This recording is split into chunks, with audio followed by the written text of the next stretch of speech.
Hi friends, welcome to my channel. இன்றைக்கி ஈஸியான chicken biryani ஜீரக சம்பா அரிசியில் குக்கரில் வச்சு பண்ணி பார்க்கலாம்.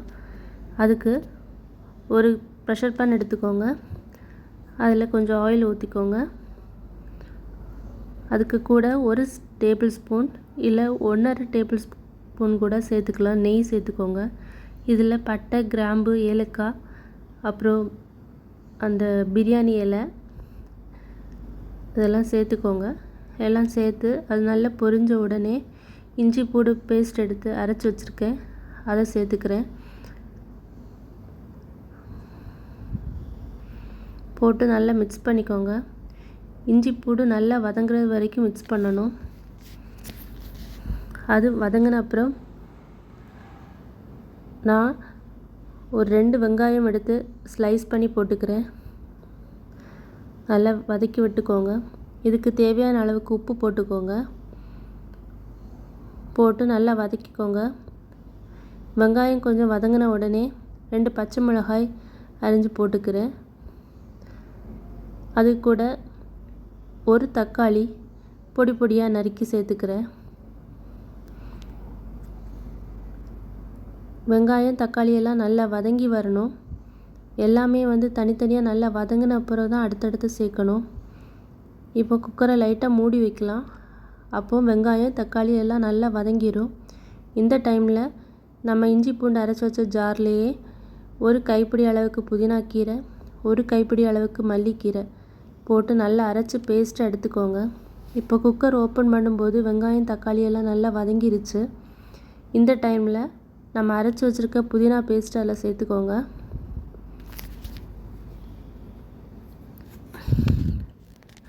நல்லா சேர்த்துட்டு நல்லா மிக்ஸ் பண்ணிக்கோங்க. அதுலேருந்து எண்ணெய் பிரிஞ்சு வர வரைக்கும் மிக்ஸ் பண்ணிக்கோங்க. இப்போ எண்ணெய் பிரிஞ்சு வந்துருச்சு.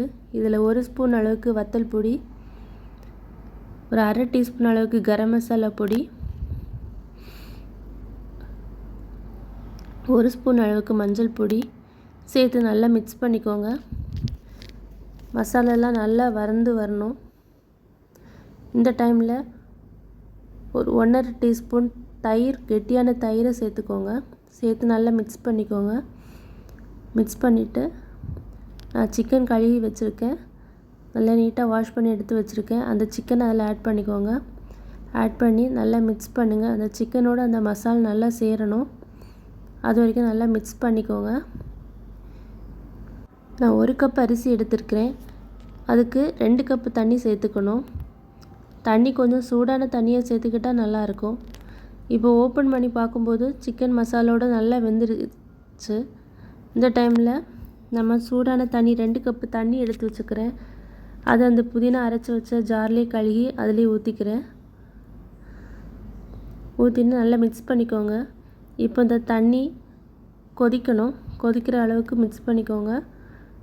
லைட்டாக வேணால் மூடி கூட வச்சுக்கலாம். ஃபாஸ்ட்டாக கொதிச்சிரும் தண்ணி.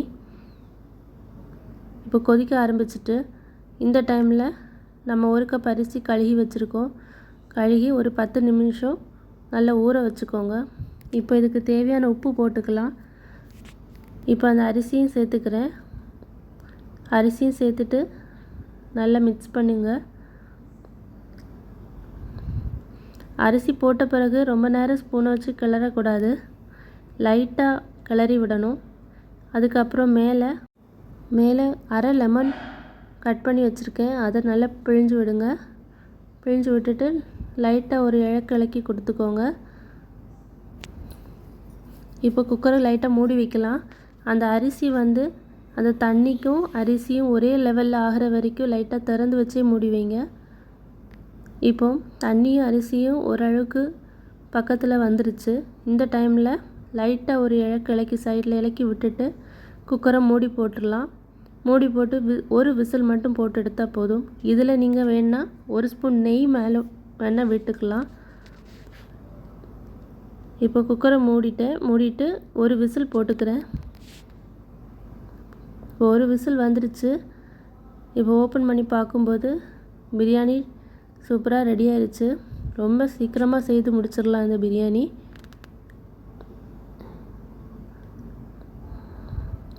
இப்போ இது ஒரு சர்விங் பவுலில் மாற்றிக்கிறேன். பிரியாணியெல்லாம் நல்லா சிக்கன்லாம் நல்லா வெந்து ரைஸுமே நல்லா வெந்துருச்சு. இப்போது சிக்கனும் ரைஸும் எல்லாமே வந்து கரெக்டான ஸ்டேஜில் இருக்குது. இந்த டைமில் கொஞ்சம் முந்திரி பருப்பு, கிஸ்மிஸ் பழம் ரெண்டையும் சேர்த்து நெய்யில் வறுத்து கூட மேலே சேர்த்துக்கலாம். இப்போது இதில் சாலட் வச்சு சர்வ் பண்ணி பாருங்கள், ரொம்ப டேஸ்ட்டாக இருக்கும். பிரியாணி ட்ரை பண்ணி பாருங்கள். பிடிச்சிருந்தா லைக் பண்ணுங்கள், ஷேர் பண்ணுங்கள், சப்ஸ்கிரைப் பண்ணுங்கள். தேங்க்ஸ் ஃபார் வாட்சிங்.